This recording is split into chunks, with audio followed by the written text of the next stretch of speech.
So, Arc Raiders, the power of clothing for stealth and sound. I don't think many gamers really understand how important sound in clothing in itself is important within Arc Raiders, okay? Have you ever been just looting or just doing an excursion or trying to catch bodies, whatever you choose to do, okay? Whatever you choose to do.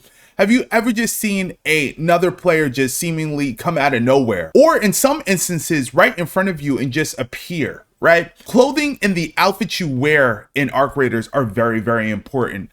I found this out super early on in the game, and I didn't see many talk about this. So within this video today, I'm going to react to a content creator's perspective on the whole situation. And with that said, I have a feeling you and I are going to learn something very important on this subject matter today. Now, folks, let me ask you a question. Does it matter to you what outfit you bring out on the field? Now, be very honest about this. Me personally, I wear whatever I choose to wear for the most part. Now, however, I do try to stay clear of like a bright white outfit because I feel like I'm at a disadvantage when everybody could just see me crystal clear. I'm not even gonna lie to you, right? Because that space outfit looks cool, but I'd just be thinking, I'm like, should I bring this out? Because if I wear this, everybody's gonna see me pretty easily. So that's just me, but what's your take on that, guys? Do you wear a specific outfit when you're out raiding? Yes or no? I would love to hear from you. Also, if you enjoy Arc Raiders, make sure that you give this video a big like.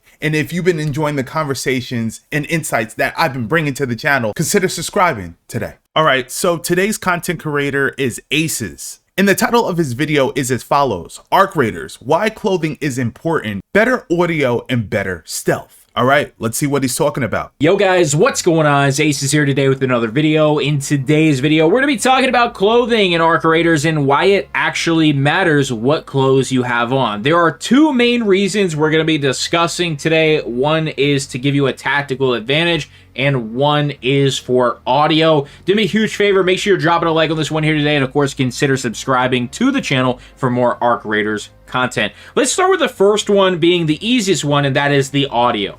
When you are running anything... He said the easiest one. I thought the easiest one would be visual. Right. Because you could see before you hear sound. You could see before you hear sound. Actually, it depends in one instance, actually. But in Arc Raiders, for me, sound is definitely important. That actually is number one in this game. But also, like, far as fights, super important. That has a helmet, something over your mouth and nose, your character is going to breathe louder. And it's not just slightly louder, it is obnoxiously loud. And this is not something you can turn off in the settings. So if you want to run a cosmetic that covers your mouth and nose, that would be any helmet or the controversial balaclava on the rider skin. Your breathing is going to sound so loud and so obnoxious. I was running this skin because it's very low profile for maybe 20 minutes, and I genuinely could not stand the loud breathing. So I'm actually going to show you the audio difference right now in the practice range. This is the skin I'm using, and we'll talk about why here very soon. Now, that's really interesting. Did you guys know that effects like that? I didn't know that. I had no clue. Like, I was today years old when I found this shit out. I just found out something new. I did not know if you wear like a helmet or something covering your face, you actually get the breathing sounds like exaggerated in the game. That's actually pretty damn cool. Let me show you what the normal breathing sounds like when your face is not obstructed. All right, so what I'm gonna do, just drain my stamina, and I will jack the audio way up for you.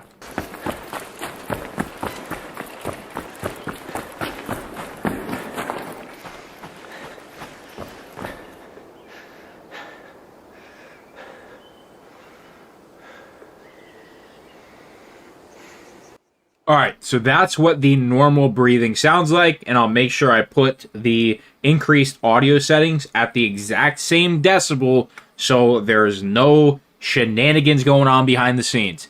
Let's switch over to the balaclava. All right, you're gonna do the same exact thing, drain the stamina, then I will turn the audio up for you.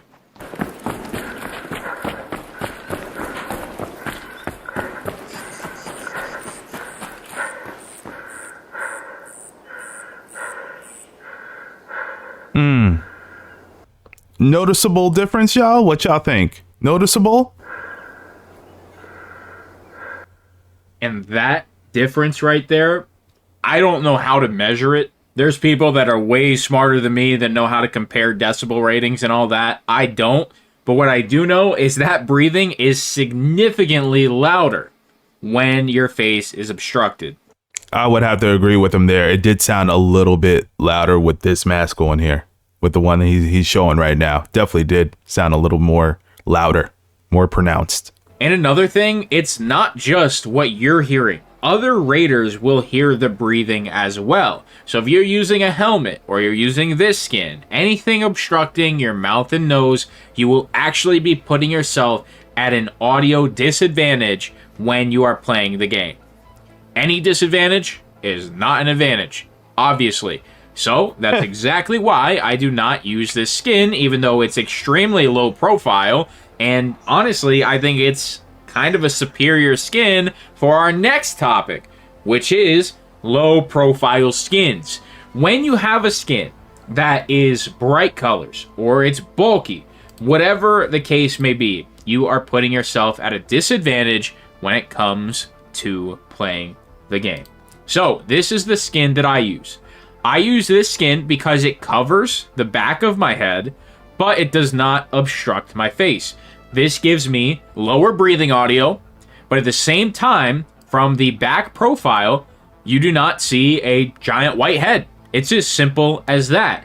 This is much more shootable and recognizable than this. Now, I don't love the blue sleeve and the nice big red arm, but this is the best I got. Some of the other colors aren't too bad either. This one is great for Buried City.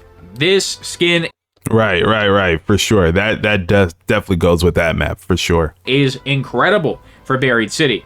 But for most other maps, a little bit of green in there, a little bit of this, a little bit of that, kind of blends in general, so I just stick with this. I'm certainly not going to go changing my skin every single time that I load into a different map, and honestly, I'm probably going to start using the level 75 skin here very soon anyway. But let me continue to show you an example. So with this skin, you actually get a nice little cowboy hat, and you get a really cool looking bag that I was using for a while. This is the bag you get.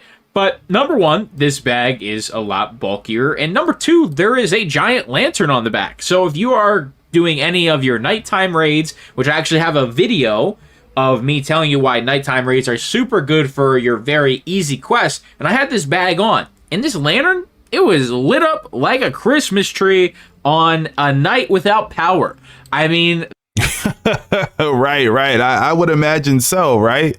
You could just see that shit from here, like that yellow's blinging. It's blinging. Okay, yeah, he's right with that. This thing was a beacon of light for people to see me running through the map. There are just small little things like that are genuinely a disadvantage to you running them. And backpacks are also the same. Bags that have all this extra bulk, all this extra stuff all over them. Some of them look really cool, but at the same time, truthfully, the Origin bag or the hiker bag in a variant that matches your skin. I actually like the hiker bag. That green. Oh, baby, that green. Ooh, does something to me. Ooh. Dude, these are genuinely the best bags to wear. They're the least cool. They're the base bag. But when it comes to being as low profile as possible and just blending in, these bags are the way to go. I'm going to be honest with you. If you're playing the game very casually and you just really don't give a fuck, like genuinely if you're sitting here like, man, I don't give a fuck about how I look or how loud my breathing is or if people can hear me or people can see me easier, then by all means, please use the cosmetics. Some of these cosmetics are super cool. He's right about that. Like if you're not into any of this, if you're watching the video so far and you're just like, I'm really not tripping off of this, run whatever you want to run.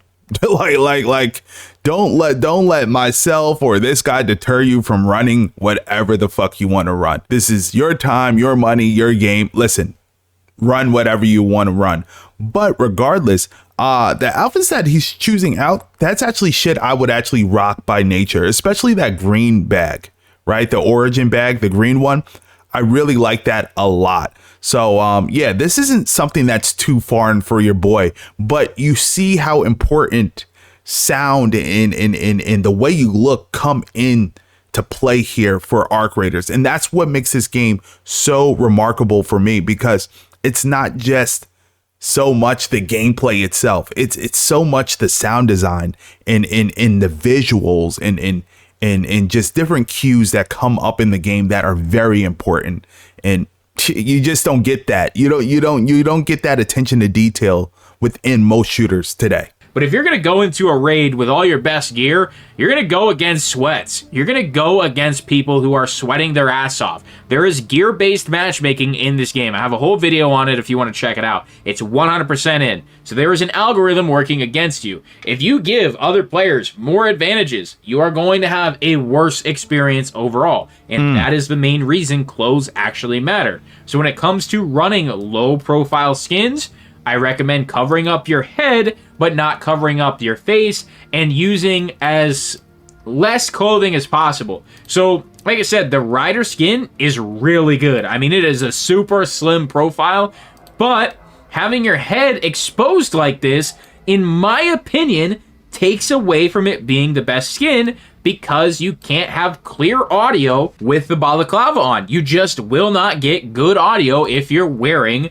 something to protect you visually. I mean, is that a little too sweaty, y'all? Like, is he doing a little too much there? Like, be very, very honest. Like, is my man going like OD with this? Is he going OD, or are you folks thinking like him? Now, I know there are some people that's like, nah, I fuck with what he's saying. Like, what he's saying is very objectively correct, right?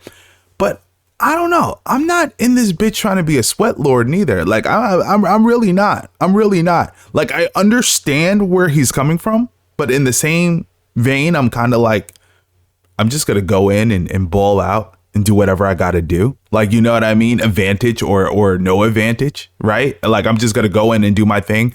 But he's bringing up a lot of good points here. There is a disadvantage no matter what you do with this skin specifically. And I also do want to say, I have no idea how some of these bulkier skins actually affect your hitbox, if it actually makes it bigger, or if it doesn't. I do not know the information when it comes to being that in-depth about how these clothes are actually affecting you.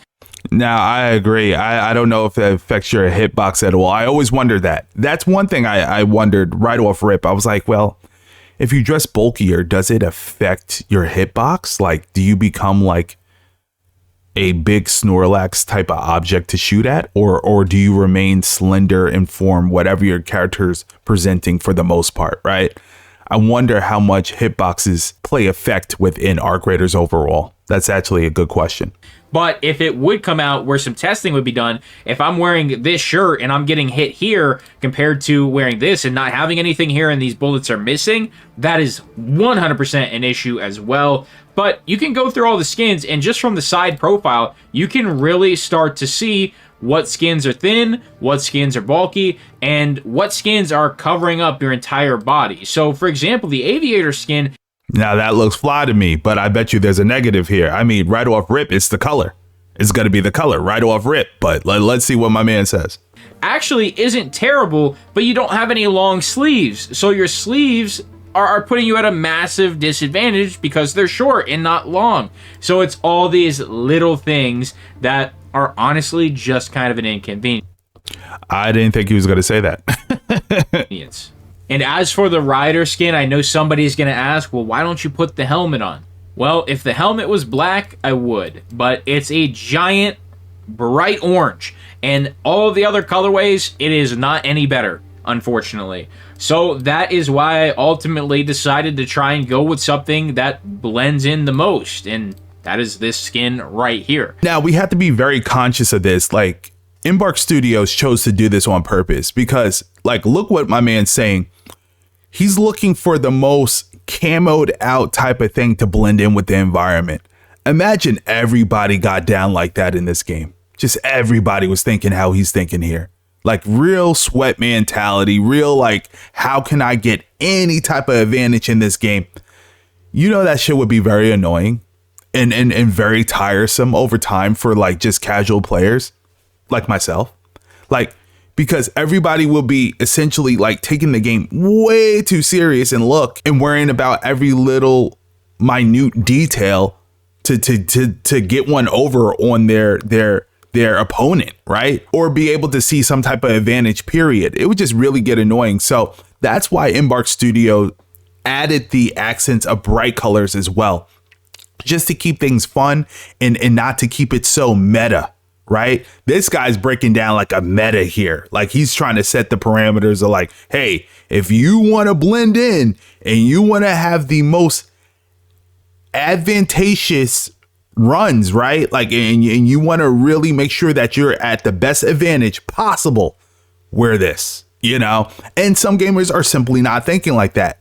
Me personally, I'm kind of 50-50. Sometimes I think like that. Sometimes I don't.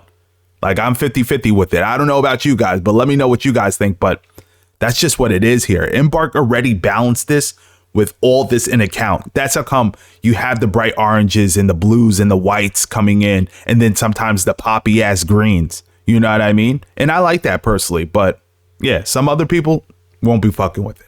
That is the main reason I use this skin, and in my opinion, right now it's the best skin because it provides both a little bit of a low profile from the back visually, and at the same time, I don't hear that obnoxious breathing audio.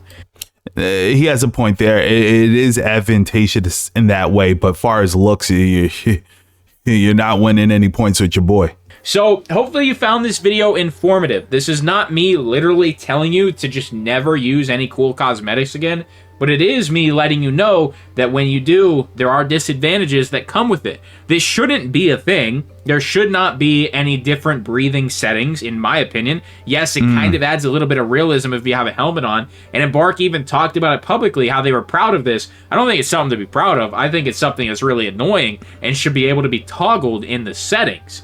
That's what I think.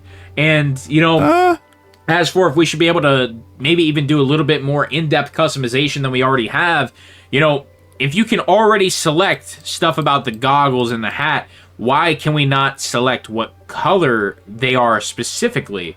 Like, if I already own these outfits in these colors, why can I not make, you know, one thing from this and one thing from that? Why can't we do this and that? So because of balancing purposes. They already equated for all this. Trust me, these guys already went through this. They knew that you were going to ask these questions and say these things. Now, far as toggling the sound off, like for the type of breathing, no. Leave it the way it is. Leave it the way it is. Even though it's a notable difference, right? I just got educated on something, and probably you watching this got educated on something. I would not manipulate the sound, right? I would not have things where you could turn some sound cues on and off. That's just, that wouldn't go right in my eyes. That just wouldn't make sense to me, but yeah, that's how I feel about that. That's kind of my take on it. Obviously, the game's been out a little over a week. I'm not expecting everything to be absolutely perfect, but I do expect the breathing thing to get addressed eventually. I think that's ridiculous. I didn't hear nobody address it, and I don't think it's going to be addressed. So is Aces tripping when he says we need to have a toggle setting for the sound cues within Arc Raiders? For me personally, I don't think that's a good idea at all. All right. Far as the cosmetics are concerned, if it makes you sound different or whatever the case is, leave what Embark has in the game, right? Because at this point, it sounds like we're going more into a sweaty portion of the game where shit just gets really technical and we kind of start sliding into a competitive type of thing, right? And I don't think personally Arc Raiders should be that competitive in that nature, right? We're not shooting for esports here, but I'm gonna save that subject matter for another day. We're gonna talk about that very soon. That's just how I feel. What do you guys think? Now, if you guys did not check out my last Arc Raiders video, it was a banger. Be sure to click here and I'll be sure to see you there.